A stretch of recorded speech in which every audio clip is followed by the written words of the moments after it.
হ্যাঁ, আমি দালাল।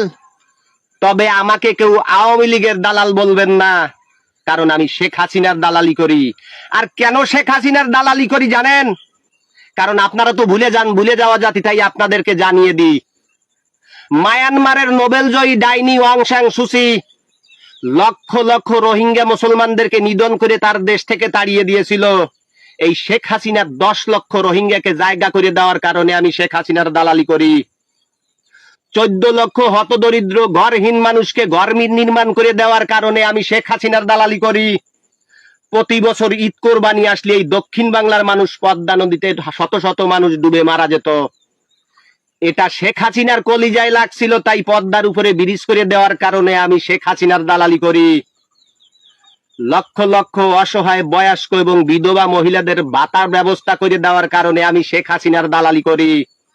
রাস্তাঘাটের ব্যাপক উন্নয়ন করে দেওয়ার কারণে আমি শেখ হাসিনার দালালি করি। প্রতি ঘরে ঘরে বিদ্যুৎ পৌঁছে দেওয়ার কারণে আমি শেখ হাসিনার দালালি করি। হতদরিদ্র বাংলাদেশটাকে বিশ্ব দরবারে উন্নত রাষ্ট্রের মর্যাদা এনে দেওয়ার কারণে আমি শেখ হাসিনার দালালি করি।